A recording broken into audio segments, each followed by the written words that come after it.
আজকের এই মাহফিল থেকে আমরা বলতে চাই, এই 16 বছর স্বৈরাচার হাসিনা আলেমদের উপর যেভাবে জুলুম নির্যাতন চালিয়েছে, আলেমরা কিন্তু এই জালেমের আমলে কিন্তু ভালো থাকতে পারে নাই। এই জন্য আমি আপনাদেরকে বলতে চাই, আইয়ুবের শাসন, বঙ্গবন্ধুর ভাষণ, জিয়া কেটেছে গালের সাথে নারাল তাল, ফখরুদ্দিন মহিউদ্দিন, হাসিনার সব ঘোরার দিন দেখা শেষ, সামনে আল কোরআনের বাংলাদেশ। কথা বলেন ঠিক কিনা? আগামীর সূর্য কোরআনের সূর্য, আগামীর সূর্য ইসলামের সূর্য, আগামীর বাংলাদেশ ইসলামের বাংলাদেশ। কথা বলেন ঠিক কিনা? এই দেশে কোন নাস্তিকাল মোতাদের ষড়যন্ত্র কায়েম হবে না। কথা বলেন ঠিক কিনা? এই দেশের লক্ষ কোটি যুবকরা রাতের শেষ ভাগে তাহাজ্জুদ পড়ে সকালবেলা বন্ধুর কাছে কোরআনের দাওয়াত দিয়ে যায়। যেই বিশ্ববিদ্যালয়গুলোতে কোরআনের দাওয়াত দিলে, হাদিসের দাওয়াত দিলে, দাড়ি রাখলে, টুপি রাখলে শিবির ট্যাগ দেওয়া হতো, সেই বিশ্ববিদ্যালয়গুলো এখন কোরআনের দুর্জয় গাড়িতে পরিণত হয়েছে। কথা বলেন ঠিক কিনা? বাংলাদেশের টেকনাফ থেকে তেতুলিয়া, রূপসা থেকে পাটুরিয়া, সুন্দরবন থেকে বান্দরবন, ওসিরা এই জমির কোরআনের রাজ কায়েম হবে। কথা বলেন ঠিক কিনা? এই দেশের মুসলমানরা শাহাদাতের নজরানা পেশ করেছে, এই দেশের শহীদের রক্ত ঝরেছে, এই দেশে ইসলামী ছাত্র শিবিরের ভাইরা জীবন দিয়েছে। আসসালামু আলাইকুম ওয়া রাহমাতুল্লাহি ওয়া বারাকাতুহু। ইন্নাল হামদালিল্লাহিল আকরামিল্লাযী খালাকাল ইনসানা ওয়া কাররামা ওয়া 'আল্লামাহু মিনাল বায়ানি মা লাম ইয়া'লাম। فسبحان الذي لا يحصى امتنانه باللسان ولا بالقلم، ونشهد أن لا إله إلا الله وحده لا شريك له، ونشهد أن سيدنا وحبيبنا وطبيبنا ومولانا محمدا عبده ورسوله الذي أرسله بالحق بشيرا ونذيرا وداعيا إلى الله بإذنه وسراجا منيرا.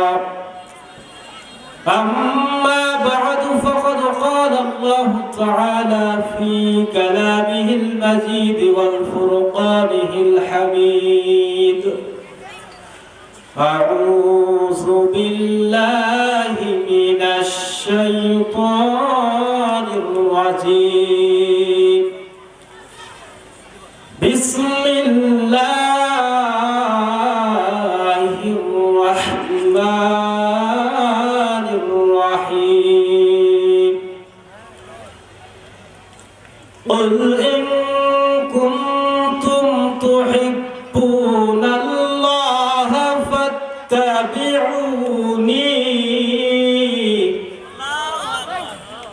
فاتبعوني يحببكم الله ويغفر لكم ذنوبكم، الله غفور رحيم. وقال رسول الله صلى الله عليه وسلم: من أحب لله وأبغض لله وأعطى لله ومنع لله فقد استكمل الإيمان. وقال الشان في حبيبي: إن الله وملائكته يصلون على النبي يا أيها الذين آمنوا صلوا عليه وسلموا تسليما. درود اللهم صل على محمد وعلى آل محمد كما صليت على إبراهيم وعلى آل إبراهيم إنك حميد مجيد. اللهم بارك على محمد وعلى آل محمد كما باركت على إبراهيم وعلى آل إبراهيم إنك حميد مجيد. পৃথিবীতে কেউ স্থায়ী হয় না, হোক না সে ফেরাউন কি বানমরুদ, কেউ ভাবে চিরকাল রয় না। পৃথিবীতে কেউ স্থায়ী হয় না, হোক না সে শেখ মুজিব কিবা হাসিনা, কেউ ভাবে চিরকাল রয় না। চলে যায় সব ছেড়ে যেতে হয়, মৃত্যু মানে না কোনো পরিচয়। সব রাজা মহারাজা আর মহাবীর, কাউকে সে অবকাশ দেয় না। পৃথিবীতে কেউ স্থায়ী হয় না, ফেরাউন শেষ পথ ছিল না, মৃত্যু তাকেও ছেড়ে দিল না। ফেরাউন শেষ পথ ছিল না, মৃত্যু তাকেও ছেড়ে দিল না। ঢেকে গেছে তার সব স্মৃতিচিহ্ন, ঢেকে গেছে তার সব স্মৃতিচিহ্ন, কেউ আজ তার কথা কয় না। পৃথিবীতে কেউ স্থায়ী হয় না। আলহামদুলিল্লাহ। বলেন তো দেখি, জমিনের মালিক কে? আসমানের মালিক কে? আমাদেরকে সৃষ্টি করেছেন কে? তাহলে আল্লাহর জমিনে আল্লাহর কোরআনের কথা হবে, কারো অনুমতির প্রয়োজন আছে? আল্লাহর জমিনে আল্লাহর কথা হবে। আল্লাহ আমাদের জমিন সৃষ্টি করেন, আমাদেরকে সৃষ্টি করেছেন। আমরা আল্লাহর জমিনে কোরআনের কথা বলবো, কোনো বাতিলের কাছে আমরা মাথা নত করব না। সম্মানিত উপস্থিতি, এই জন্য আমরা মাহফিলে আসতে পেরে বসতে পেরে যারা হয়েছেন খুশি, মুখে নিয়ে হাসি, উঁচু করে কান্না, সকলে একবার জোরে সরে বলি সুবহানাল্লাহ। সম্মানিত ভাইয়েরা, আমরা কেন মাহফিলে বসতে পেরেছি, কেন আমরা আল্লাহর প্রশংসা আদায় করব না? আল্লাহ সুবহানাহু ওয়া তাআলা সূরা কাফের শেষের দিকে বলেছেন, قُلْ لَوْ كَانَ الْبَحْرُ مِدَادًا لِكَلِمَاتِ رَبِّي لَنَفِدَ الْبَحْرُ قَبْلَ أَن تَنفَدَ كَلِمَاتُ رَبِّي وَلَوْ جِئْنَا بِمِثْلِهِ مَدَدًا। আল্লাহু আকবার বলেন। আল্লাহ সুবহানাহু ওয়া তাআলা আমাদেরকে জানিয়ে দিয়েছেন, কুল মানে হে নবী আপনি বলুন, এই পৃথিবীতে যতগুলো সাগর মহাসাগর, যতগুলো সাগর মহাসাগর পুকুর ডোবানালা আছে, সবগুলোকে যদি কালি বানানো হয়, কালি দিয়ে যদি আমার প্রশংসা লেখা শুরু করা হয়, আমার প্রশংসা লেখে কখনো শেষ করা যাবে না। সুবহানাল্লাহ বলেন। আমরা আল্লাহর প্রশংসা লেখে কখনো শেষ করতে পারবো? এই দুনিয়াতে এই জন্য আমরা সুখে থাকি দুঃখে থাকি, সর্ব অবস্থায় কি করতে হবে? কি করতে হবে? আলহামদুলিল্লাহ করতে হবে। শেখ সাদী রহমাতুল্লাহ নাম আপনারা অনেকেই শুনেছেন। শেখ সাদী রহমাতুল্লাহ আলাইহি ইরানের একজন বিখ্যাত কবি ছিলেন, যিনি বালাগাল উলা বি কামালি কবিতা লিখে সারা বিশ্বে আলোড়ন সৃষ্টি করেছে। তো ওনার একটা সময় আর্থিক দৈন্যতা যাচ্ছিল, একটা অভাব যাচ্ছিল। তখন আল্লাহকে তিনি দোয়া করে বলেন, আল্লাহ আমার সব কিছু আছে, আমার ইলম আছে, জ্ঞান আছে, কিন্তু আমাকে আপনি এত অভাব দিয়েছেন যে পায়ে দেওয়ার মতো দুইটা জুতোই নাই। এই কথা বলে যখন আল্লাহর কাছে যখন আবদার করলেন, কিছুক্ষণ পর দেখলেন যে হঠাৎ করে একজন দরজায় টোকা দিল। বের হয়ে দেখেন যে একজন ভিক্ষুক। একজন কি ভিক্ষুক? তিনি তাকিয়ে দেখলেন যে আমার তো দুইটা পাই আছে, ভিক্ষুকের দুটা পাই না। এই জন্য ওয়ালয়েস কি করতে হবে? সুখে থেকে দুঃখে থেকে সর্বাবস্থায় আলহামদুলিল্লাহ করতে হবে।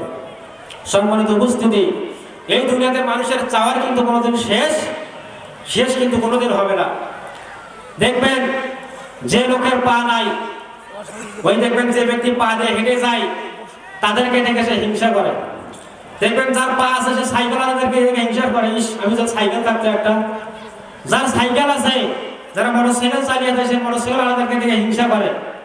যে মোটর সাইকেল চালিয়ে যায়, যারা মানে কার নিয়ে যায়, সে কার আলাদেরকে হিংসা করে।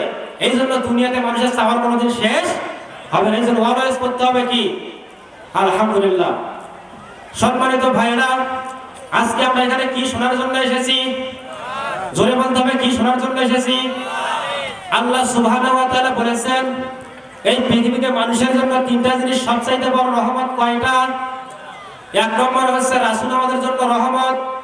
দ্বিতীয় নম্বর রহমত হচ্ছে আল কোরআন। আল কোরআন। আল্লাহ সুবহানাহু ওয়া তাআলা বলেছেন অনুনাজ্জিলু মিনাল কুরআনি মা হুয়া শিফাউ ওয়া রাহমাতুল লিল মুমিনিন ওয়া লা ইয়াজিদুজ জালিমিনা ইল্লা খাসারা। আল্লাহু আকবার বলেন। আল্লাহ অনুনাজ্জিলু মিনাল কুরআন, আর আমি কোরআনকে নাযিল করেছি মা হুয়া শিফা, শিফা স্বরূপ, ওয়া রাহমাতুল লিল মুমিনিন, মুমিনদের জন্য রহমত স্বরূপ করে পাঠিয়েছেন কে?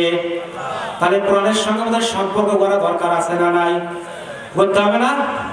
এই কোরআনের সঙ্গে আমাদের সম্পর্ক বলতে হবে। কোরআন যে পড়ে, বুকে যে ধারণ করে, ওই লোকটা কখনো সমাজে অন্যায় কাজ করতে পারে না, ওই লোকটা কখনো মা বাবার সাথে বেয়াদবি করতে পারে না, ওই আলোকিত মানুষটা কখনো টেন্ডারবাজি করতে পারে না, চাঁদাবাজি করতে পারে না, ওই আলোকিত মানুষটা কখনো নিত্য পরিচয় জিনিসপত্রের দাম পাইয়ে দিতে পারে না। এরা সবসময় মানবতার পক্ষে কি করে? কাজ করে। সম্মানিত ভাইরা, আমরা কোরআন থেকে আলোচনা শুরু। আল্লাহ সুবহানাহু ওয়া তাআলা সূরা ইব্রাহিমের প্রথম আয়াতেই বলেছেন আলিফ লাম রা কিতাবুন আনজালনাহু ইলাইকা লিতুখরিজান নাসা মিনাজ যুলুমাতি ইলান নূর।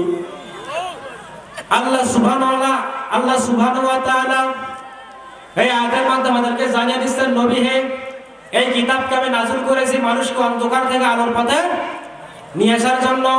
এটা এমন একটা কিতাব, এমন একটা বুক, এমন একটা বই, যেই বইয়ের ভিতর, যেই বুকের ভিতর, যেই কোরআন শরীফের ভিতর কোনো বিন্দু মাত্র সন্দেহ নাই। আবার সম্মানিত ভাইরা, কোরআনের সংস্পর্শে যারা এসেছে তাদের কিন্তু মর্যাদা আল্লাহ বৃদ্ধি করে দিয়েছেন।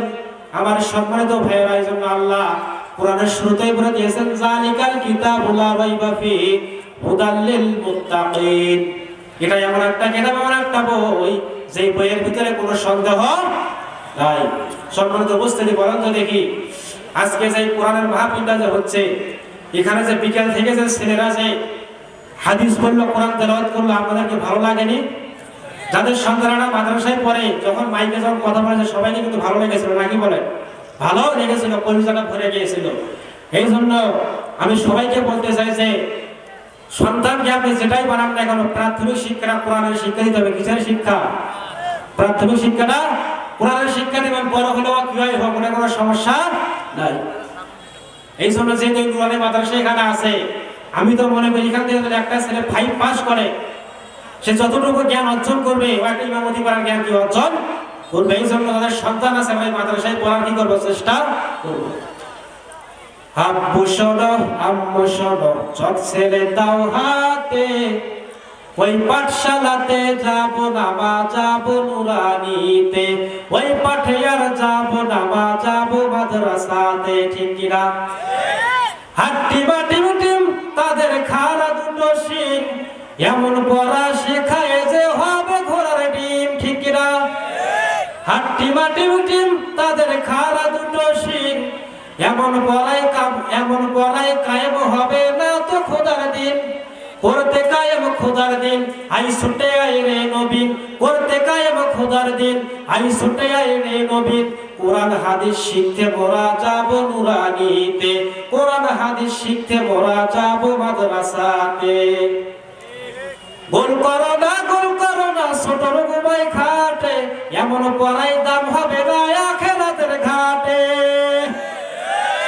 গোল করো না ছোটর ঘুমাই খাটে, এমন পড়ার দাম হবে না আখিরাতের ঘাটে। কোরআন হাদিস শিখলে পরে ঠকবে না ভাই পর পারে, কোরআন হাদিস শিখলে পরে ঠকবে না ভাই পর পাবে। তার সিলাই মুক্তি পাবে কঠিন হাসরেতে, তার সিলাই মুক্তি পাবে কঠিন হাসরেতে। ঠিক কিনা বলুন? তাহলে ছেলেদেরকে যদি আমরা মাদ্রাসায় পড়ে আমাদের উপকার আছে কি আছে না নাই? আমার সম্মানিত ভাইয়েরা, এই জন্য আজকে যেহেতু কোরআনের মাহফিল এখানে হচ্ছে মাদ্রাসা উপলক্ষে, এই মাদ্রাসায় কিন্তু আমাদেরকে মন খুলে দান করা দরকার আছে না নাই? এই মাহফিল করতে, প্যান্ডেল খরচ করতে, বক্তা আনতে কিন্তু অনেক খরচ কি হয়েছে। সম্মানিত উপস্থিতি, আসুন আমরা সরাসরি কোরআন থেকে এখন আলোচনা শুনব। আমি যে আপনাদের সামনে একটা আয়াত তেলাওয়াত করেছি, সূরা ইমরানের 31 নম্বর আয়াত, কমন একটি আয়াত। আল্লাহ সুবহানাহু ওয়া তাআলা আয়াতের মাধ্যমে আমাদেরকে জানিয়ে দিচ্ছেন কুল মানে হে নবী আপনি বলুন, ইন কুনতুম তুহিব্বুনাল্লাহ, তোমরা যদি আমি আল্লাহকে ভালোবাসতে চাও, ফাত্তাবিউনি, তাহলে আমি রাসূলের অনুসরণ করো। কার অনুসরণ? জোরে বলেন, কার অনুসরণ? রাসূলের অনুসরণ করতে হবে। ওয়া ইয়াগফির লাকুম যুনুবাকুম, আল্লাহু গফুরুর রহিম। তোমরা যদি রাসূলের অনুসরণ করতে পারো, তাহলে আমি আল্লাহ তোমাদের সকল গুনাহ মাফ করে দিব। সুবহানাল্লাহ বলেন। আমার ভাইরা, ফাত্তাবিউনি, রাসূলকে আমাদের কিভাবে অনুসরণ করতে হবে এমন ভালো করে বোঝার বিষয় আছে। আমি আপনাদেরকে এখন বলতে চাই, বলেন তো দেখি, আমরা যখন সমাজের ইমাম নিয়োগ দিতে যাই, ইমাম হোসেন তো শুক্রবারের জন্য কি করেন? খুতবা দেন। সমাজের যখন আমরা ইমাম নিয়োগ দিতে যাই, ইমাম নিয়োগ দিতে গেলে আমরা অনেকগুলো যোগ্যতা দেখি। কথা বলেন ঠিক কিনা? দেখি কি দেখি না? অনেকগুলো যোগ্যতা দেখি। এর মধ্যে এক নম্বর যোগ্যতা দেখি হুজুর লোক হিসেবে ভালো কিনা, দেখি কি দেখি না? তারপরে দেখি হুজুরের পাঞ্জাবি পায়জামা আছে কিনা, হুজুর ফাজিল কামিল কিনা, দাওরা পাস করেছে কিনা, হুজুরের চরিত্র ভালো কিনা। অনেকগুলো জিনিস ধরে কিন্তু মধ্যে আমরা ইমাম নিয়োগ দেই। কিন্তু বলেন তো দেখি, সমাজের যিনি চেয়ারম্যান হবেন, সমাজের যিনি মেম্বার হবেন, সমাজের যিনি উপজেলা চেয়ারম্যান হবেন, এমপি হবেন, সমাজের যিনি প্রাইম মিনিস্টার হবেন, তার চরিত্র ইমাম সাহেবের চরিত্রের চাইতে 120 বেশি ভালো হওয়া লাগবে। কথা বলেন ঠিক কিনা? কারণ ইমাম সাহেবের হাতে তো লক্ষ লক্ষ হাজার হাজার কোটি টাকার কাজ হবে না, কারণ এমপির দ্বারা কিন্তু হাজার হাজার কোটি টাকার বাজেট আমাদের জন্য আসবে। তাহলে আমাদেরকে লক্ষ্য রাখতে হবে আমরা কার পিছনে ছুটি, আমরা কোন নেতার পেছনে আমরা ছুটি। কিয়ামতের দিনে কিন্তু আপনাকে নেতা সম্পর্কে জিজ্ঞাসা করা হবে। সম্মানিত উপস্থিতি, কিয়ামতের দিনে আমাকে আপনাকে নেতা সম্পর্কে জিজ্ঞাসা করা হবে। কিয়ামতের যে বিচারের সিস্টেমগুলো আছে, সিস্টেমের মধ্যে মানুষকে কিন্তু সরাসরি সবার সাথে ডাকা হবে না। মানুষকে সর্বপ্রথম ডাকা হবে একা একা। কার সাথে? মানুষকে ডাকা হবে একা একা। আল্লাহ সুবহানাহু ওয়া তাআলা সূরা মরিয়মের 95 নম্বর আয়াতের মাধ্যমে জানিয়ে দিচ্ছেন, ওয়া কুল্লুহুম আতিহি ইয়াউমাল কিয়ামাতি ফারদা। কিয়ামতের দিনে মানুষকে সর্বপ্রথম ডাকা হবে একা একা। কার সাথে? একা একা। দ্বিতীয় নম্বরে আপনাকে ডাকা হবে আপনার নেতার সঙ্গে। কার সঙ্গে? নেতার সঙ্গে। আল্লাহ সূরা বনী ইসরাঈলের 71 নম্বর আয়াতের মাধ্যমে জানিয়ে দিচ্ছেন, ইয়াউমা নাদউ কুল্লা উনাসিম বিইমামিহিম ফামান উতিয়া কিতাবাহু বিয়ামিনিহি ফাউলাইকা ইয়াকরাউনা কিতাবাহুম ওয়া লা ইউযলামুনা ফাতিলা। আল্লাহু আকবার বলেন।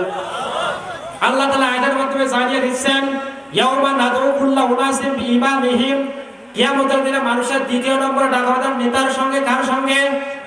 নেতার সঙ্গে ডাকা হবে। আপনি দুনিয়াতে এমন নেতার পেছনে স্লোগান দিয়েছেন, যে নেতার মধ্যে আসার কেউ পশ্চিম দিকে পড়ে না। কথা কি বুঝেন? আসার কেউ পশ্চিম দিকে পড়ে না, পশ্চিম দিকে যেমন ঢিস দিয়ে দেখলো না, এমন নেতার পেছনে আমি আপনি স্লোগান দিয়েছি, বল্টু ভাইয়ের চরিত্র ফুলের মতো পবিত্র। এটা এই স্লোগান। আপনি কি জানেন বল্টু ভাইয়ের চরিত্র কেমন? এই বল্টু ভাই আলেমদেরকে দেখলাম নাক সিটকাছে কি করতো। এই বল্টু ভাইয়ের দরবারে গেলে কোরআন পাওয়া যেত না। এই বল্টু ভাইয়ের দরবারে গেলে যে ব্যক্তি বিড়ি খাইতো সে আরো গাঁজা খাওয়া শিখতো। কথা বলেন ঠিক কিনা? কথা বলেন না কেন? ঠিক কিনা? তাহলে যে কিয়ামতের দিনে আমরা এমন নেতার পেছনে স্লোগান দিয়েছি, যে নেতার দরবারে গেলে কোরআন পাওয়া যেত না। কিয়ামতের দিনে যখন ওই নেতা শিখায়, ওই নেতা যখন আল্লাহর সামনে দাঁড়াবে, বলেন তো দেখবে আল্লাহ কি ওই নেতাকে দেখে খুশি হবে না রাগ হবে? কথা বলেন, রাগ হবে। ওই নেতার যদি অবস্থা হয়, তাহলে ওই কাতারে যারা কর্মী যারা থাকবে তাদের অবস্থা কি হবে একটু চিন্তা করে দেখেন। আমার সম্মানিত ভাইরা, আজকের এই মাহফিল থেকে আমরা বলতে চাই, এই 16 বছর স্বৈরাচার হাসিনা আলেমদের উপর যেভাবে জুলুম নির্যাতন চালিয়েছে, আলেমরা কিন্তু এই জালেমের আমলে কিন্তু ভালো থাকতে পারে নাই। এই জন্য আমি আপনাদেরকে বলতে চাই, আইয়ুবের শাসন, বঙ্গবন্ধুর ভাষণ, জিয়া কেটেছে গালের সাথে নারাল তাল, ফখরুদ্দিন মহিউদ্দিন হাসিনার সব ঘোরার টিম দেখা শেষ, সামনে আল কোরআনের বাংলাদেশ। কথা বলেন ঠিক কিনা? আগামীর সূর্য কোরআনের সূর্য, আগামীর সূর্য ইসলামের সূর্য, আগামীর বাংলাদেশ ইসলামের বাংলাদেশ। কথা বলেন ঠিক কিনা? এই দেশে কোন নাস্তিকের মোতাদের ষড়যন্ত্র কায়েম হবে না। কথা বলেন ঠিক কিনা? এই দেশের লক্ষ কোটি যুবকরা রাতের শেষ ভাগে তাহাজ্জুদ পড়ে সকালবেলা বন্ধুর কাছে কোরআনের দাওয়াত দিয়ে যায়, যেই বিশ্ববিদ্যালয়গুলোতে কোরআনের দাওয়াত দিলে, হাদিসের দাওয়াত দিলে, দাঁড়িয়ে রাখলে, টুপি লাগলে শিবির ট্যাগ দেওয়া হতো, সেই বিশ্ববিদ্যালয়গুলো এখন কোরআনের দুর্জয় ঘাটিতে পরিণত হয়েছে। কথা বলেন ঠিক কিনা? বাংলাদেশের টেকনাফ থেকে তেতুলিয়ার উৎসাহ থেকে পাটুরিয়া, সুন্দরবন থেকে বান্দরবন, ওসিলা এই জমিনে কোরআনের রাজ কায়েম হবে। কথা বলেন ঠিক কিনা? এই দেশের মুসলমানরা শাহাদাতের নজরানা পেশ করেছে, এই দেশের শহীদের রক্ত ঝরেছে, এই দেশে ইসলামী ছাত্র শিবিরের ভাইরা জীবন দিয়েছে, রক্তাক্ত হয়েছে, পঙ্গুত্ব বরণ করেছে। শুধু তাই নয়, বৈষম্য বিরোধী ছাত্র আন্দোলন শহীদ আবু সাইদ মুক্ত সহ অসংখ্য ভাই শহীদ হয়েছে, রক্তাক্ত হয়েছে, পঙ্গুত্ব বরণ করেছে। যেই জমিনে বৃষ্টি হয় ওই জমিন ফসলের জন্য উর্বর হয়ে যায়। কথা বলেন ঠিক কিনা? যেই জমিনে শহীদের রক্ত ঝরে ওই জমিন আল্লাহর দিন কায়েমের জন্য উর্বর হয়ে যায়। এই দেশের মুসলমান ইসলামের জন্য একাধারে জীবন দিয়েছে, বাতিলের কাছে মাথা নত করে নাই। ৫৬,০০০ বর্গ মাইলের প্রতিটা মাটি আল্লাহর কোরআনের জন্য দুর্জয় ঘাটিতে পরিণত হবে। কথা বলেন ঠিক কিনা?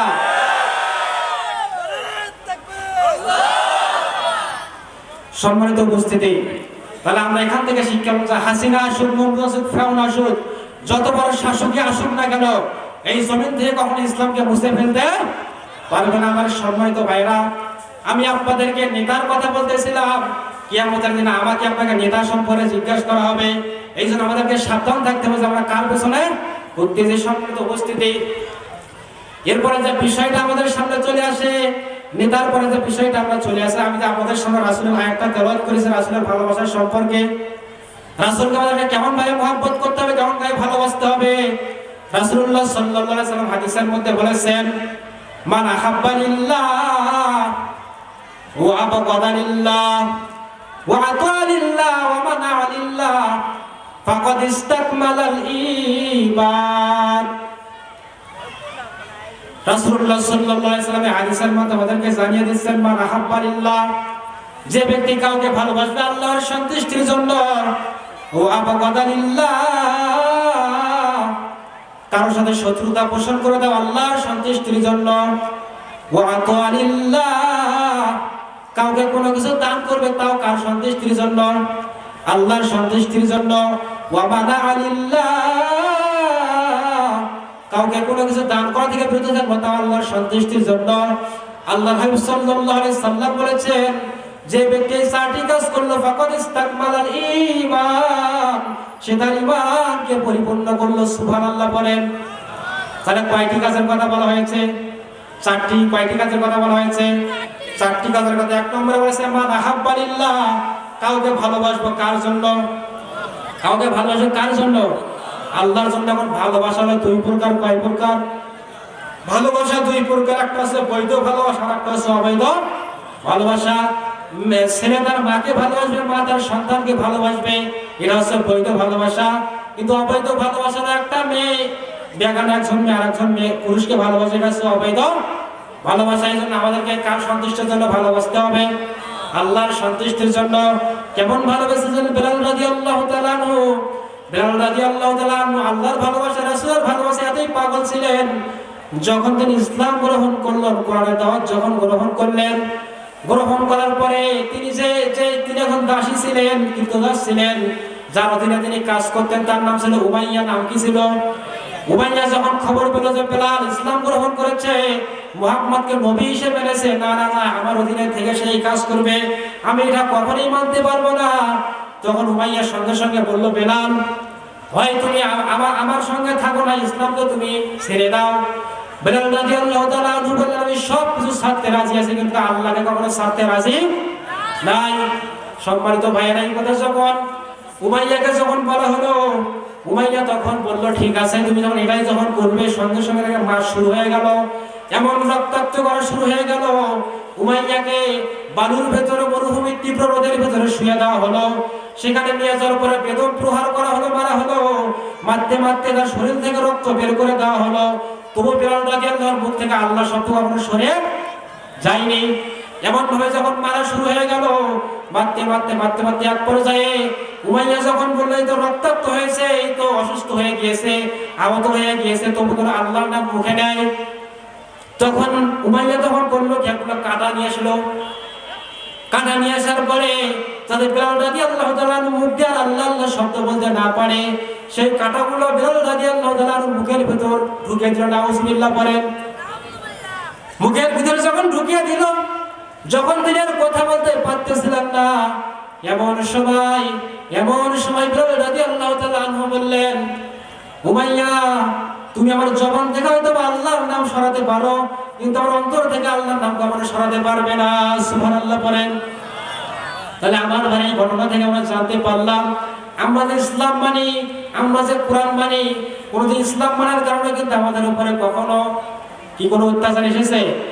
কেউ আমাদেরকে ঝাড়ি দিয়েছে যদি নামাজ পড়তে যাস না? কেউ ঝাড়ি দিয়েছে? কেউ কিন্তু ঝাড়ি দেয়নি। সম্মানিত উপস্থিতি, যে রাসূলকে যদি আমরা ভালোবাসতে চাই, তাহলে বলেন তো দেখি, ফাত্তাবিউনি, রাসূলকে আমাদের অনুসরণ করা দরকার আছে না নাই? এখন অনুসরণ ফাত্তাবিউনির ব্যাখ্যা মুফাসসিরিন গ্রামার বলেছেন, একটা লোক যেভাবে হাঁটে, সে কিভাবে মাজা তোলায়, তার পায়ের ডিসটেন্স কতটুকু, এগুলো দেখে চলার নামে কি? ফাত্তাবিউনি, মানে রাসূলকে অনুসরণ করা। এখন আমরা এখানে রাসূলের মহব্বতে অনেক লোক বসে আছি, বলেন তো দেখি আজকে এশার নামাজ কে কে করেছেন? হাত তুলুন তো দেখি।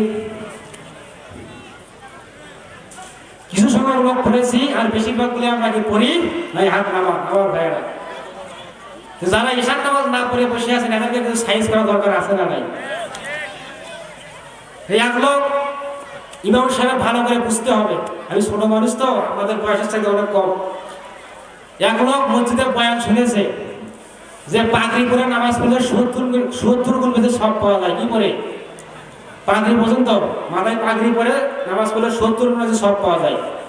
তো আল্লাহর বান্দা হঠাৎ এক সময় তিনি আসরের নামাজে মসজিদের ভেতরে প্রবেশ করেছেন। প্রবেশ করার পরে দেখেন যে মাথায় তার পাগড়ি নাই। কি নাই? এখন প্রবেশ করে দেখেন যে দিকে জামাত শুরু হয়ে গিয়েছে, নামাজের জামাত শুরু হয়ে গিয়েছেন। আবার তার বাড়িটা ছিল মসজিদ থেকে কিছুটা দূরে। এখন তিনি ভাবতেছেন, আমি যদি বাড়িতে যাই তাহলে, তখন এই লোক দেখলো কি, তখন এই লোক ভাবলো কি, তার পরনে ছিল লুঙ্গি। কি ছিল? তখন এই লুঙ্গিটাকে তিনি দুইটা ভাঁজ করলেন। ভাঁজ করার পরে একটা ভাঁজ তিনি মাথার উপরে দিলেন। মাথার উপরে দেওয়ার পরে যখন তিনি সিজদায় গিয়েছেন, বলেন তো দেখি অস্ত্রপাতি বার হবে কি হবে না? কথা বলেন। তো হঠাৎ করে আরেকজন মুসল্লি পেছন থেকে প্রবেশ করেছে। দেখার পরে হাই সমাজ, এই কোন দৃশ্য, হাই আল্লাহ, এই কোন দৃশ্য। যেমন নামাজ শেষ করার পরে বলতেছে যে ভাই, আমার এই কোন দৃশ্য, আমার তো নামাজের 13 ফরজের মধ্যে 17 টাকা কি, 17 টাকা কি ফরজ, আর কা ভাই 17 টাকা ফরজ। তখন তিনি যখন ভাবলেন যে 17 টাকা ফরজ, তখন তাকে বললাম যে ভাই, পাগড়ি পরা হলো সুন্নত, আর 17 টাকা কি ফরজ। এই জন্য ওয়াজ শোনা হলো মুস্তাহাব, আর নামাজ পড়া কি। এই জন্য ঈশার নামাজ বাদ দিয়ে যারা ওয়াজ শুনতেছে, তারা লুঙ্গি খুলিয়ে মাথায় পাগড়ি পরেছে। ঠিক কিনা বলুন? সবাই বলা হবে, আর সবাই কম তো সংক্ষেপে আমি কথাগুলো শেষ করে দিচ্ছি। ভাই বসেন, সবাই বসেন, দয়া করে সবাই বসেন। সম্মানিত ভাইয়েরা, কথা বললে অনেকগুলোই বলা যায়। আমি যেভাবে সাজে আনছিলাম ওইগুলোতে হাত দেওয়া যাচ্ছে না, আমি সংক্ষেপে বলে দিচ্ছি। তো আমি আপনাদেরকে যে কথাটা বলছি, যে রাসূল সাল্লাল্লাহু আলাইহি ওয়াসাল্লাম যখন তার প্রতি যে কোরআন যখন নাজিল হলো, নাজিল হওয়ার পরে বিশ্বনবী সাল্লাল্লাহু আলাইহি ওয়াসাল্লাম প্রথম 3 বছর গোপনে ইসলাম প্রচার করেছিলেন। কথা বলতে হবে, কয় বছর? আরো জোরে, কয় বছর? 3 বছর গোপনে ইসলাম প্রচার করলেন। চতুর্থ বছরে যখন আল্লাহ আয়াত নাযিল করলেন, ইয়া আইয়ুহার রাসূলু বাল্লিগ মা উনজিলা ইলাইক, হে রাসূল, আপনার প্রতি যে কোরআন নাযিল করা হয়েছে, এটা আর আপনি গোপনে নয়, এখন ওপেনে প্রচার করুন। কিভাবে প্রচার করবে? গোপনে প্রচার, এইভাবে প্রকাশ্য ময়দানে আপনি প্রচার করুন। বলেন তো দেখি, রাসূল সাল্লাল্লাহু আলাইহি ওয়াসাল্লাম যখন কোরআনের প্রচার করলেন, তখন তার নাম কি আর আলামিন ছিল? কথা বলেন। তার নাম কি তার আলামিন ছিল না? তাকে তো সবাই ভালোবাসে। এই ভালোবাসাটা কি তাদের অন্তর থেকে চলে গেল। তখন আবু জাহেলের দারুন নদওয়ার বৈঠক ডাকলো, বললো, শোনো মক্কাবাসীরা, শোনো, মুহাম্মদকে আর কোরআন প্রচার করতে দেওয়া হবে না। আল্লাহ সেই কথাটা কোট করেছেন ১,৫০০ বছর আগে। وقال الذين كفروا لا تسمعوا لهذا القرآن والغوا فيه لعلكم تغلبون। الله أكبر।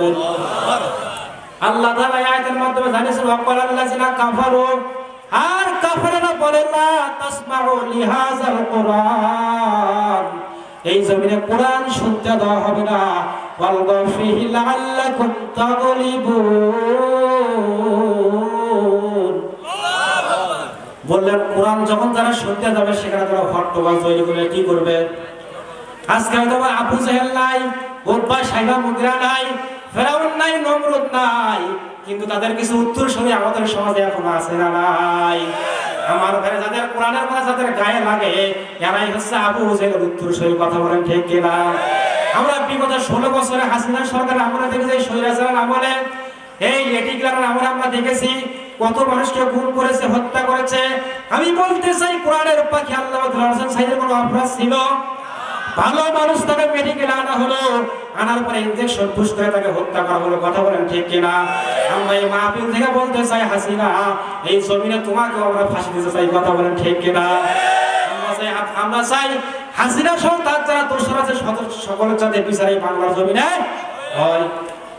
এই জন্য আমরা আল্লাহর প্রতি আরো একবার শুকরিয়া আদায় করি যে আল্লাহ আমাদেরকে এই হাসিনার অত্যাচার থেকে রক্ষা করেছেন। সকলে বলে আলহামদুলিল্লাহ। এই জন্য বাংলাদেশের একজন শিল্পী গান বাইর করলো, আল্লাহ তোমার দরবারেতে হাজার শুকরিয়া, হাসিনা পালাইছে হে দেশটা সারিয়া, সকলের মুখে হাসি আসলো ফিরিয়া। ঠিক কিনা? আল্লাহ তোমার দরবারেতে হাজার শুকরিয়া, হাসিনা পালাইছে হে দেশটা সারিয়া, স্বৈরাচার পালাইছে হে দেশটা সারিয়া, সকলের মুখে হাসি আসলো ফিরিয়া। কোথায় আওয়ামী লীগ, কোথায় কাদের কাকা, কোথায় গেল ওই জালিমের গরম গরম কথা? কোথায় আওয়ামী লীগ, কোথায় কাদের কাকা, কোথায় গেল ওই জালিমের গরম গরম কথা? খেলা হবে, খেলা হবে, খেলা হবে, খেলা হবে, খেলা হবে বলে কাকাই গেল পালাইয়া, হাসিনা পালাইছে হে দেশটা সারিয়া, সকলের মুখে হাসি আসলো ফিরিয়া, স্বৈরাচার পালাইছে হে দেশটা সারিয়া, সকলের মুখে হাসি আসলো ফিরিয়া। সালাম তোমায় সাইদ আরো যারা শহীদ, সালাম তোমায় সাইদ আরো যারা শহীদ, ভুলবে না এই ছাত্র সমাজ হয়েছে যারা শহীদ। ঠিক কিনা?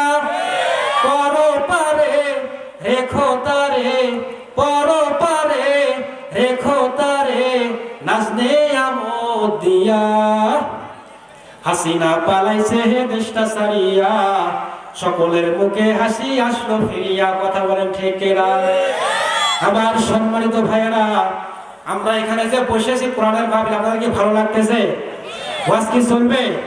চলবে, চলুক। সম্মানিত ভাইয়েরা, তাহলে রাসূল সাল্লাল্লাহু আলাইহি ওয়াসাল্লাম যখন মক্কার জমিনে কোরআনের ওপেন দাওয়াত দিতে গেলেন, তখন কিছু লোক কিন্তু গায়ে কি লেগে গেল। আজকেও দেখবেন আবু জেহেল, উতবা সাহেব, মুগিরা, ফেরাউন নাই, এদের পেটের তারা যখন আমরা কোরআনের সঠিক কথাগুলো বলি, এদের গায়েও কিন্তু আগুন ধরে যায়। কথা বলেন ঠিক কিনা? আমার সম্মানিত ভাইয়েরা, আপনারা এখানে বসেছেন, এখানে বসেছেন ভালো কথা। এখানে আমরা অনেক ভাই আছি, একটা ভুলের ভিতরে আমরা আছি। অনেক ভাই আমরা পীরের দরবারে গিয়ে বায়াত গ্রহণ করি না। বায়াত পছন্দ কারো কাছে যেমন বায়াত গ্রহণ করে। আমার সম্মানিত ভাইরা, আল্লাহ সুবহানাহু ওয়া তাআলা সূরা আযাবের 41-42 নম্বর আয়াতের মাধ্যমে জানিয়ে দিচ্ছেন, ইয়া আইয়ুহাল্লাযিনা আমানু যকুরুল্লাহা যিকরান কাসীরা ওয়াসাব্বিহুহু বুকরাতাও ওয়া আসীলা। আল্লাহ তাআলা আয়াতের মাধ্যমে জানিয়ে দিচ্ছেন, হে ঈমানদারেরা, তোমরা আমি আল্লাহকে ভয় করো, সকাল সন্ধ্যা আমার নামে তাসবিহ পাঠ করো। কার নামে? কার নামে তাসবিহ পাঠ করতে হবে? আল্লাহর নামে। এখন হাদিস শোনেন, হযরত আবু হুরায়রা রাদিয়াল্লাহু তাআলা আনহু থেকে হাদিস, আন আবি হুরায়রা রাদিয়াল্লাহু তাআলা আনহু قال قال رسول الله صلى الله عليه وسلم سبحان الله والحمد لله ولا اله الا الله والله اكبر আহাব্বু ইলাইয়া মিম্মা তালাত আলাইহি শামসু। রাওয়াহু মুসলিম। মুসলিম শরীফের হাদিস এটা। রাসূলুল্লাহ সাল্লাল্লাহু আলাইহি ওয়াসাল্লাম হাদিসের মাধ্যমে বলেছেন যে আল্লাহর কাছে প্রিয় কথা হলো চারটি। জোরে বলুন কয়টি? চিল্লায় বলুন কয়টি? চারটি। এক নম্বর হচ্ছে সুবহানাল্লাহ, আলহামদুলিল্লাহ, আল্লাহু আকবার, ওয়া লা ইলাহা ইল্লাল্লাহ। এখন বলেন তো দেখি, এই চারটি শব্দের ভিতরে কেউ হু হু করে নাকি জিকির হবে? কথা বলেন। জিকির করতে করতে দেখা যায় বাঁশ দিয়ে বাঁশের উপরে উঠে যায়। এটা কোনো জিকিরের কোনো সিস্টেম? জিকির করতে হবে নম্র হয়ে, বিনত ভাবে। কথা বলেন ঠিক কিনা? যারা আমরা নিশ্চয় দেখা যায়, নেতার ভিতরে দেখা যায় কিভাবে এই যে বিবারিয়ার গিয়াসউদ্দিন তাহেরি এই বেটা ভণ্ড কিভাবে জিগের গুলো করে মানুষকে বিভ্রান্তের ভিতরে ছড়িয়ে ফেলেছে। সেই ইসলামটাকে আজকে হাসির পাত্র বানিয়েছে। সে দেখে কয়েকদিন আগে গান গাচ্ছে, মদিনার দিশায় আমায় পাগল করিল। আছে না নাই? বলেন তো এটা আপনার জিকির হলো? এবং জিকির করতে করতে আমরা হু হু করবেন, এটা কোনো জিকিরের ভেতরে পড়ে? কোনো জিকিরের ভেতরে পড়ে না। আমার এক সম্পর্কে এক মুরব্বী, তিনি একদিন এক দরবারে যাচ্ছে। দরবারে যাওয়ার আগে তিনি আমার একটা গান শোনাচ্ছেন, জিকিরের গান, আনরশির গান। বলেন তো দেখি বছরে ঈদ কয়টা হয়? কথা বলেন। একটা হলো ঈদুল ফিতর আর একটা ঈদুল আযহা। তিনি বলতেছেন যে আমাদের ওখানে যে ওরস শরীফ হয়, এটা ঈদের চাইতে কোনো অংশের কম না। নাউজুবিল্লাহ বলেন। বলেন তো দেখি ইসলামের একটা সুন্নত বিধানের সঙ্গেও দুনিয়ার কোনো কিছু তুলনা করা যাবে? তিনি গানটাকে আমার অল্প একটু মনে আছে, এইভাবে যে গানটা চলতেছে, ঈদের দিনের চাঁদ ওঠেছে, ঈদের দিনের চাঁদ ওঠেছে আটরাশির গায়, তোরা দেখবি যদি আই ছুটে আই আটরাশির গায়। আসে না নাই? বলেন তো এটা কোনো জিকির হলো? কোনো জিকির হলো? এটা কোনো জিকিরের মধ্যে পড়ে না। আবার দেখলাম যে এক মুরব্বী গান গাছে, ল্যাংটা হওয়ার কিসের গান? আমি অবাক হয়ে গেলাম যে ল্যাংটা হওয়ার বাবা হয়, ল্যাংটা কখনো বাবা হতে পারে? আস্তাগফিরুল্লাহ। তখন থেকে গান গাচ্ছে, তোরা দেখবি যদি আয় বদরপুরে ল্যাংটা বাবাই প্রেম খেলা খেলাই। নাউজুবিল্লাহ বলে। তোরা দেখবি যদি আয় বদরপুরে ল্যাংটা বাবাই প্রেম খেলা খেলাই, আরে দেখলে খেলা লাগে বালা মন প্রাণ জোড়াই, বদরপুরে ল্যাংটা বাবাই প্রেম খেলা খেলাই। নাউজুবিল্লাহ বলে। বলেন তো দেখি এটা কোনো জিকিরের ভেতরে পড়ে? জিকিরের ভেতরে পড়ে? এই ভণ্ড বিদ্যার থেকে আমাদের সাবধান থাকতে হবে। কথা বলেন ঠিক কিনা? ভণ্ড বাবা খাজা বাবা দেখলে লাগে ডর, ফেরেশতারাই গরু মারবে কবরের ভিতর। বাবারে ফেরেশতারাই গরু মারবে কবরের ভিতর। ঠিক কিনা? বাবা আমার গাঁজা খাইয়া লাসে বাবা ল্যাংটা হইয়া, বাবা আমার গাঁজা খাইয়া লাসে বাবা ল্যাংটা হইয়া, দুই পাশে নারী পুরুষ, দুই পাশে নারী পুরুষ সিজদা দেয় পরপর, ফেরেশতারাই গরু মারবে কবরের ভিতর। বাবারে ফেরেশতারাই গরু মারবে কবরের ভিতর। কথা বলেন ঠিক কিনা? আমার সম্মানিত ভাইয়েরা বলেন তো দেখি, এই ধরনের যারা গান গায় এদের দরবারে কখনো যাওয়া যাবে? গেলে হক্কানি পীরের দরবারে যাওয়া যাবে। এখন বাংলাদেশে কিন্তু হক্কানি পীর পাওয়া খুবই কঠিন। কথা বলেন ঠিক কিনা? আমার সম্মানিত ভাইয়েরা, এখানে মাহফিলের উদ্দেশ্যে অনেক যুবক ভাই কিন্তু এই মাহফিলে এসেছে। দেখবেন তারা মাহফিল বাদ দিয়ে রাস্তাঘাটে ফিল্ডিং করে বেড়াচ্ছে। কথা বলেন ঠিক কিনা? আমার ভাইয়েরা একটা জিনিস মনে রাখবেন, ইন্নামাল আমালু বিন্নিয়াত। আপনি যে নিয়তে যেখানে যাবেন ওইটাই কিন্তু আপনার কি কবুল হবে। কথা বলেন ঠিক কিনা? আজকে কিন্তু আমাদের ভালোবাসা ঢুকে গিয়েছে মোবাইলের ভেতরে। কার ভেতরে? কথা বলেন। আজকে ভালোবাসা ঢুকে গিয়েছে মোবাইলের ভেতরে। আজকে কোরআন পড়া ভালো লাগে না, আজকে ইসলামিক আলোচনা ভালো লাগে না, কোরআনের আলোচনা ভালো লাগে না। আজকে আমাদের ভালোবাসা ঢুকে গিয়েছে মোবাইলের ভেতরে। কার ভেতরে? আগে দেখতাম চিঠি করতে মানুষ আদান প্রদান করতো, এখন মানুষ মোবাইলে কি আদান প্রদান করে। প্রেমের মেলা মোবাইলের জ্বালা চলবে কি বলবো? প্রেমের মেলা মোবাইলের জ্বালা, এখন আর চিঠি লেখা লাগে না। ও ছেলে সারা রাত জাগিয়া ফোনে কথা বলিয়া, লেখাপড়া ছেলের আর ভালো লাগে না। হাই হাই লেখাপড়া পোলার আর ভালো লাগে না। মোবাইল ফোন আসিল কি দোলা লাগিল, ফজরের ঘুম তো পোলার ভাগলো না। কথা বলে ঠিক কিনা? প্রেমের মেলা মোবাইলের জ্বালা, প্রেমের মেলা মোবাইলের জ্বালা, এখন আর চিঠি লেখা লাগে না। ও ছেলে সারা রাত জাগিয়া ফোনে কথা বলিয়া, লেখাপড়া ছেলের আর ভালো লাগে না। হাই হাই লেখাপড়া পোলার আর ভালো লাগে না। মোবাইল ফোন আসিল কি দোলা লাগিল, ফজরের ঘুম তো পোলার ভাঙলো না। কথা বলে ঠিক কিনা? পেটে বাঁধা যাই থাক পরনে নাই থাক, পেটে বাঁধা যাই থাক হাই হাই মোবাইল ছাড়া মেয়ের চলে না, মোবাইল ফোন আসিল কি দোলা লাগিল, ফজরের ঘুম তো পোলার ভাঙলো না। কথা বলেন ঠিক কিনা? ওই যে ছেলে থাকে গাইবান্ধাতে, মেয়ে থাকে বগুড়াতে, ওই যে ছেলে থাকে গাইবান্ধাতে, মেয়ে থাকে বগুড়াতে, মোবাইলে মোবাইলে কথা হয় হাই হাই, মোবাইলে মোবাইলে ভালোবাসা হয়, মোবাইল ফোন আসিল কি দোলা লাগিল, ফজরের ঘুম তো পোলার ভাঙলো না। কথা বলেন ঠিক কিনা? আমার সম্মানিত ভাইরা, এই জন্য বলেন তো দেখি কোরআনের আলোচনা আমাদেরকে বেশি শোনা দরকার আছে না নাই? কথা বলেন। আমার সম্মানিত ভাইরা, রাসূলকে আমাদের কেমন মহব্বত করতে হবে 557 হিজরি সনের একটি ঘটনা আপনাদেরকে স্মরণ করে দিতে চাই। আমার ভাইরা, বাগদাদ আপনারা নাম শুনেছেন, বাগদাদের একজন বাদশা ছিল, নাম তার হচ্ছে সুলতান নুরউদ্দিন জঙ্গি রহমাতুল্লাহি আলাইহি। সুলতান নুরউদ্দিন জঙ্গি রহমাতুল্লাহি আলাইহি তিনি ইসলামী রাষ্ট্রের ক্ষমতায় আছেন। এমন সময় সুলতান নুরউদ্দিন জঙ্গি রহমাতুল্লাহি আলাইহি তিনি সবেমাত্র ঘুম পাড়িয়ে তিনি ঘুমিয়ে পড়েছেন।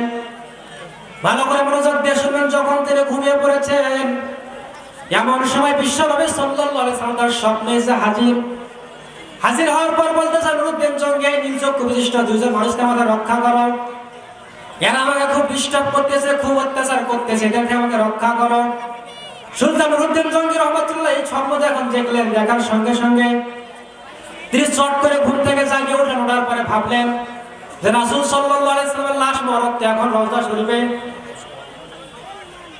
শরীফে ইহুদিরা তার সাথে কি ষড়যন্ত্র করতে পারে।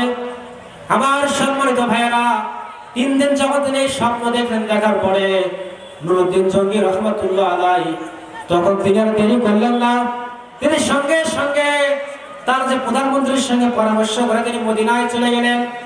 16,000 অশ্বরোহী সহ যখন তিনি মদিনায় চলে গেলেন, যাওয়ার পরে ঘোষণা দিয়ে দিলেন যে কোনো লোক মদিনায় ঢুকতে পারে কিন্তু বের হতে পারবে না। এই ঘোষণা দিয়ে তিনি জুমার খুতবা দিলেন। বিশাল খুতবা দেওয়ার পরে তিনি সবাইকে বললেন যে আমার ইচ্ছা, আমি মদিনার সকল লোকদেরকে একবেলা দাওয়াত খাওয়াইতে চাই। কি খাওয়াইতে চাই? দাওয়াত খাওয়াইতে চাই। এই দাওয়াত যখন তিনি আয়োজন করলেন, আয়োজন করার পরে তিনি সব লোকদের দিকে ভালোভাবে পর্যবেক্ষণ করে দেখলেন যে স্বপ্নে যে রাসূল সাল্লাল্লাহু আলাইহি ওয়াসাল্লাম আমাকে 2 জন ব্যক্তিকে দেখিয়ে দিয়েছিলেন, এই 2 জন ব্যক্তি আমার চোখে পড়ে কিনা। যখন 14 দিন পর্যন্ত যখন খাওয়া দাওয়া চললো, দেখা গেল যে 2 জন ব্যক্তি তার চোখে পড়লো না। এইবার তিনি চিন্তায় অস্থির হয়ে পড়লেন, চিন্তিত হয়ে পড়লেন। এমন সময়ে তিনি দীপ্ত কণ্ঠে ঘোষণা করলেন যে আর কি কেউ এখানে বাকি আছে নাকি, তোমরা ভালো করে খোঁজ নাও। যখন তিনি দীপ্ত কণ্ঠে বললেন আর কেউ বাকি আছে নাকি ভালো করে খোঁজ নাও, খোঁজ নেওয়ার এক পর্যায়ে এক লোক হাত তুলে বলল যে সুলতান, এখনো 2 জন ব্যক্তি বাকি আছে যারা এখনো এই দাওয়াতে অংশগ্রহণ করেনি, যখন এই কথা তিনি শুনলেন, সঙ্গে সঙ্গে তার ভেতরে বিদ্যুতের চমক খেয়ে গেল। তিনি বলেন ঠিক আছে, ওই 2 জন ব্যক্তির কাছে চলো। যখন এই 2 জন ব্যক্তির কাছে যখন সুলতানকে যখন নিয়ে যাওয়া হলো, সুলতানকে নিয়ে যাওয়ার পরে তিনি দেখলেন যে এ তো সেই 2 জন ব্যক্তি, যারা রাসূল সাল্লাল্লাহু আলাইহি ওয়াসাল্লামের লাশ মোবারক চুরি করার জন্য এখানে এসেছিল। তখন নুরউদ্দিন জঙ্গি রাহমাতুল্লাহি আলাইহি দেখলেন যে তারা যেখানে নামাজ পড়ে, নামাজের মুসল্লা, তিনি যখন সেটা উঠানোর পরে দেখলেন যে বিশাল বড় একটা সুড়ঙ্গ করা হয়েছে, আর কয়েকদিন পরে রাসূলের লাশ তোরা চুরি করতে পারতো। এরপরে যখন এই দৃশ্য যখন দেখলেন, দেখার পরে সুলতান বললেন তোমরা কি উদ্দেশ্যে এখানে এসেছো, তোমাদের উদ্দেশ্য কি? তখন এই 2 জন ব্যক্তি বলল আমাদের উদ্দেশ্য হলো আমরা রাসূলের লাশ যদি আমরা এখান থেকে চুরি করে নিয়ে যেতে পারি, তাহলে আমরা ইউরোপের ইহুদিদের থেকে আমরা অনেক কিছু পাবো। এক পর্যায়ে যখন এই কথাগুলো যখন বললেন, তখন সুলতান নুরউদ্দিন জঙ্গি রহমাতুল্লাহি আলাইহি ওই 2 জন ইহুদি ব্যক্তিকে ধরে নিয়ে গিয়ে একটা বিশাল তিনি বিচারের ব্যবস্থা করে তাদেরকে কাঠে আগুন লাগিয়ে দিয়ে তাদেরকে শেষ করে দিলেন। পৃথিবীর